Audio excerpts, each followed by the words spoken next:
In offering to you, my countrymen, these counsels of an old and affectionate friend, I dare not hope they will make the strong and lasting impression I could wish. God grant that men of principle shall be our principal men. All through life, be sure and put your feet in the right place and then stand firm. Much has been given us, and much will rightfully be expected from us. Honesty is the first chapter in the book of wisdom. Few men have virtue to withstand the highest bidder. No man has a good enough memory to be a successful liar. Do not let selfish men or greedy interests skin your country of its beauty, its riches, or its romance.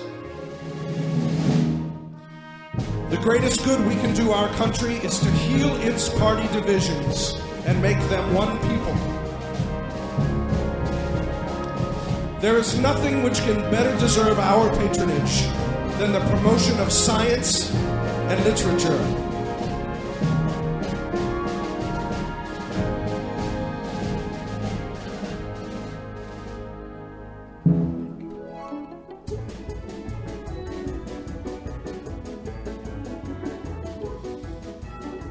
Good wine is the necessity of life for me.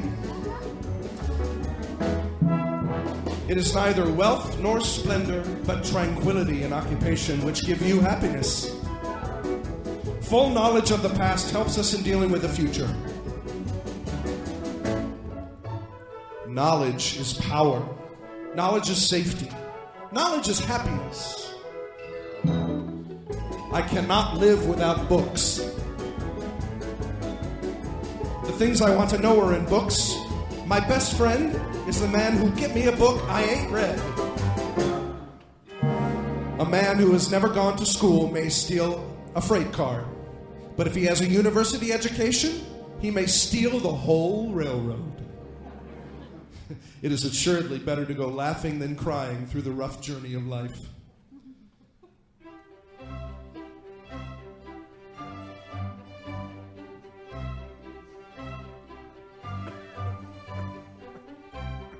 The Creator, after providing all the mechanisms for carrying on the world, made music as a simple, unalloyed pleasure.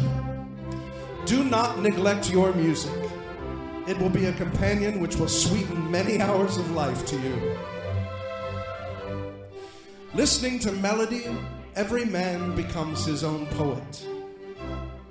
Music is the favorite passion of my soul, and fortune has cast my lot in a country where it is in a state of deplorable barbarism. The music of the army being in general very bad,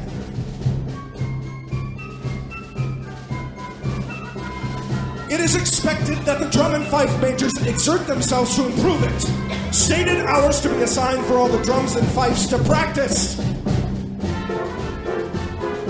Practice! Practice!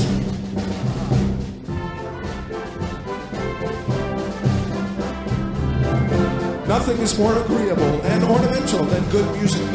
Every officer, for the credit of his corps, should take care to provide it. History, in general, only informs us of what bad government is. It is hard to fail, but it is worse never to have tried to succeed. Though an old man, I am but a young gardener. If a man stumbles, it is a good thing to help him to his feet. Every one of us needs a helping hand now and then. Common-looking people are the best in the world. That is the reason the Lord makes so many of them.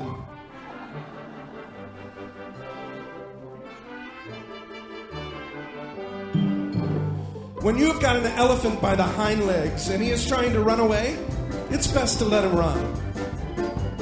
Do not bite at the bait of pleasure till you know there is no hook beneath it.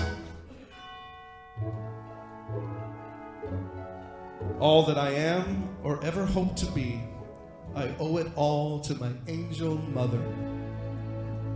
God bless the women of America.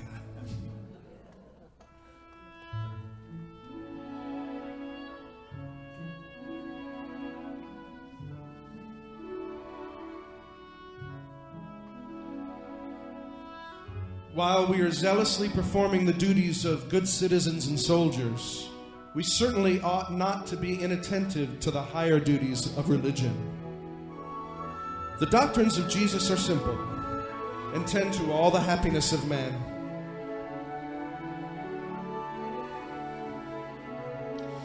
Every person may here worship God according to the dictates of his own heart.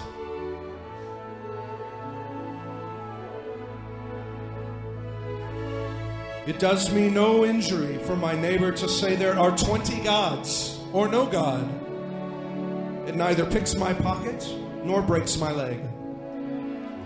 A grove of giant redwoods or sequoias should be kept just as we keep a great and beautiful cathedral. I hope to have God on my side, but I must have Kentucky. The fate of unborn millions will now depend, under God, on the courage and conduct of this army.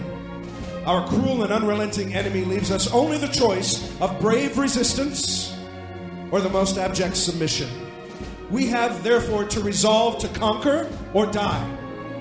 There is nothing so likely to produce peace as to be well prepared to meet an enemy.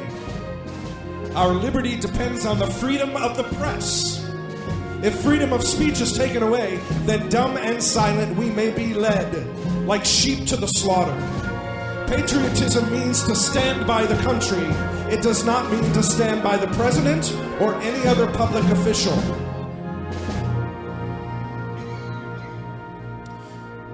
No attempt at negotiation with the insurgent leader should result in any good. Between him and us, the issue is distinct, simple, and inflexible. It is an issue which can only be tried by war and decided by victory.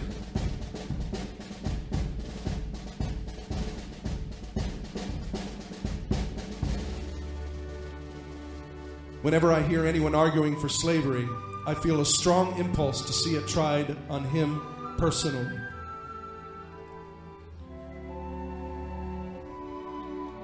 With malice toward none, with charity for all, with firmness in the right, as God gives us to see the right, let us strive to finish the work we are in, to bind up the nation's wounds.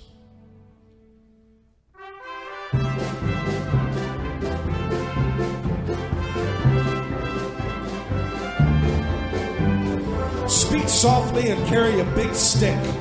You will go far. It is better to offer no excuse than a bad one. I hold it that a little rebellion now and then is a good thing.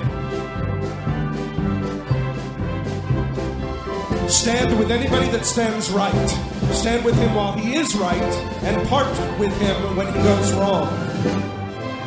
We the people are our rightful masters in both Congress and the courts.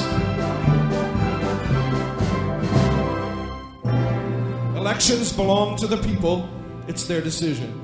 If they decide to turn their back on the fire and burn their behinds, then they will just have to sit on their blisters. I leave you hoping that the lamp of liberty will burn in your bosoms. Observe good faith and justice towards all nations. Cultivate peace and harmony with all. There is no good reason why we should fear the future, but there is every reason why we should face it seriously. All of the armies of Europe, Asia, and Africa combined could not by force take a drink from the Ohio. If destruction be our lot, we must ourselves be its author and finisher.